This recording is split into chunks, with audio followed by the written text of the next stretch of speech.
আরশের নিচে যারা ছায়া পাবেন, ভিআইপি প্যান্ডেলে থাকবেন যারা কিয়ামতের ময়দানে, তাদের মধ্যে থেকে ওই দুই ব্যক্তি রাজুলানি তাহাব্বা ফিল্লাহ, যারা একে অন্যকে আল্লাহর জন্য ভালোবেসেছে এবং ইজতামা ফিল্লাহি ওয়া তাফাররাকা ফি, তারা আল্লাহর জন্য একত্র হয়েছে এবং পৃথক হয়েছে সেটা আল্লাহর নির্দেশের খাতিরে। এবং তার আরেকটি হাদিস আমরা দেখতে পারি, তিনি বলেছেন লা ইয়াহিল্লু লিরাজুলিন আন ইয়াহজুরা আখাহু ফাওকা সালাসি লায়াল, কোনো ব্যক্তি তার মুসলিম ভাইকে 3 দিনের বেশি তাকে ত্যাগ করে থাকার কোনো সুযোগ নেই। এখানে একটু থামতে পারি। অনেকগুলো আয়াত এবং হাদিস আমরা শুনলাম। এই সব আয়াত এবং হাদিসগুলোকে সামনে রাখলে দেখা যায় যে তিনি সাহাবীদের পরস্পরের সম্পর্কটাকে ভাইসুলভ সম্পর্ক হিসাবে প্রতিষ্ঠা করবার জন্য আপ্রাণ চেষ্টা করেছেন। তিনি বলেছেন আল মুসলিম ও আখুল মুসলিম, মুসলমান মুসলমানের ভাই।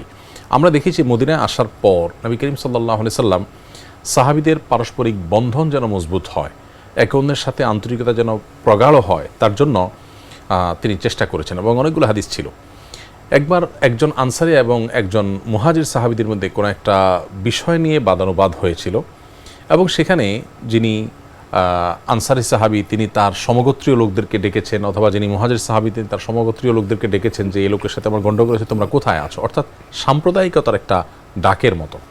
নবী করিম সাল্লাল্লাহু আলাইহি ওয়াসাল্লাম তখন বলেছিলেন যে কি হলো আমার, যে আমি শুনতে পাচ্ছি তোমরা জাহিলি যুগের যে ডাক ছিল সে ডাক আবার দিচ্ছ তোমরা, অর্থাৎ তোমরা এক গোত্রের মানুষ অন্য গোত্রের মানুষের সাথে কারোর সাথে যখন কোনো বিষয়ে ভিন্নমত তৈরি হয়েছে তোমরা গোত্রের দ্বন্দ্বের হিসাবে সেটাকে নিয়ে যাচ্ছ, ন্যায় অন্যায়ের বিবেচনা তোমরা করছো না।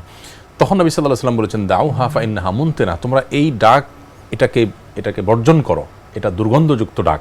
অর্থাৎ এই যে সাম্প্রদায়িকতার যে প্রাচীরগুলো, যে ব্যারিয়ারগুলো নবী সাল্লাল্লাহু আলাইহি ওয়াসাল্লাম সেগুলোকে ভেঙে সাহাবীদের মধ্যে ঐক্যের একটা প্রাচীর তৈরি করেছেন, বিনির্মাণ করেছেন। এজন্য মুহাজির এবং সাহাবীদের সাথে নবী সাল্লাল্লাহু আলাইহি ওয়াসাল্লামের আচরণে কোনো ভিন্নতা ছিল না।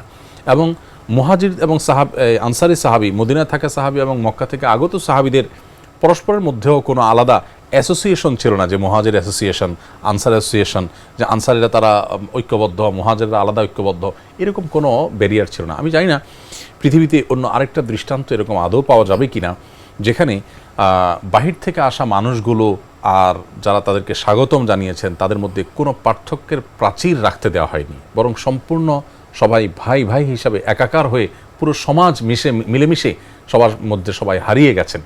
এরকম একটি সমাজ উপহার দিয়েছিলেন প্রিয় নবী মুহাম্মদ সাল্লাল্লাহু আলাইহি ওয়াসাল্লাম। কেন তিনি অনুপম আদর্শ? কারণ পৃথিবী যা দেখেনি, পৃথিবী যা ভাবেনি, তিনি সেই দৃষ্টান্ত পৃথিবীবাসীর কাছে উপস্থাপন করেছেন। তো এখানে কিন্তু নবী সাল্লাল্লাহু আলাইহি ওয়াসাল্লামের এই যে সাহাবীদের পরস্পরের মধ্যে ঐক্য এবং তাদের মধ্যে ভালোবাসা সৃষ্টি করবার জন্য তিনি প্রাণান্তকর চেষ্টা করেছেন। এবং আমরা দেখেছি যে আনসারী সাহাবী এবং মুহাজির সাহাবীদের মধ্যে তিনি ভাগ করে দিয়েছেন যে একজন মুহাজির সাহাবী একজন আনসার সাহাবীর বাড়িতে যাবে এবং তিনি তাকে ভাই হিসাবে গ্রহণ করে নেবে। আমরা আজকাল দেখি পৃথিবীতে বাহির থেকে আসা মানুষগুলো, বিশেষ করে যারা শরণার্থী হয়ে আসে, যারা জোরপূর্বক বা তুচ্ছুত হয়ে আসে নিজের মাতৃভূমি থেকে কোনো দেশে, তাদেরকে রিফিউজি হিসাবে আচরণ করা হয়। তাদের জন্য একটা এলাকা ঠিক করে দেওয়া হয়, তারা একটা নির্দিষ্ট তাঁবুতে থাকে। সাধারণ মানুষের সাথে দ্বিতীয় শ্রেণীর নাগরিক হিসাবে তাদের সাথে আচরণ করা হয়। তাদেরকে সমাজের মূল ধারার মানুষের সাথে সমান সুযোগ সুবিধা পেয়ে তারা মিলেমিশে একাকার হয়ে থাকতে পারবে, এটা তারা পায় না।